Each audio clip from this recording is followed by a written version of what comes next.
What do you do with things when you're not going to sell them? What happens to them? We've got to shift our consciousness into taking these things that aren't being used and being tossed out and thrown away and give them to elders. We can make smoothies and children who need the nourishment for their bodies.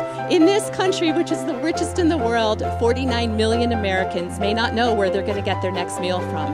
And they're not necessarily homeless. There are neighbors, there are teachers, there are bus drivers. There are those that just don't have enough food to make it to the end of the month and are looking for a little bit of a help up. As long as we can assume that salvaging food and reducing food waste by itself is not going to eradicate poverty and hunger, and as long as we assume that food rescue is not going to solve by itself the problem of food waste, nevertheless, there is clearly an interlink there. And if we can all work together a bit more in the kind of whole patchwork of different organizations doing their different pieces, we can actually really make a difference both to food waste and hunger.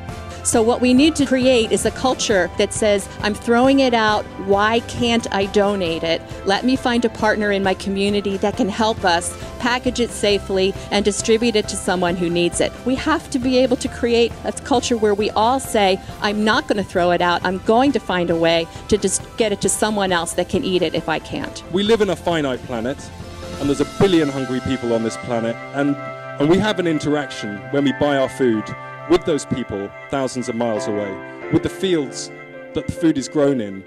The great thing about this problem is that the solutions are edible, usually nutritious and delicious, and great fun, and that's what today is all about. Food waste in America is food waste in our homes. 80% of all the water in this country goes to growing food. And what that means when we're throwing so much of it out is that somewhere around 25% of all of the water in this country is going to grow food that never gets eaten.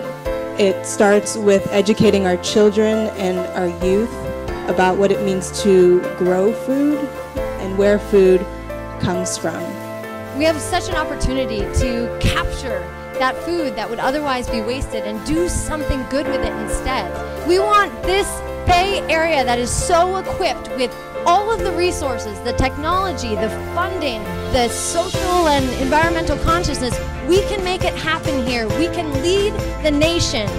You don't just feed people. That's not going to solve the problem of hunger. We need to provide jobs and economic opportunity. I just encourage you all to take this back into your own lives. Just think about what's happening with all that food you're buying and commit to using it and just value all of it, because it's taken a lot to get it there to your plates.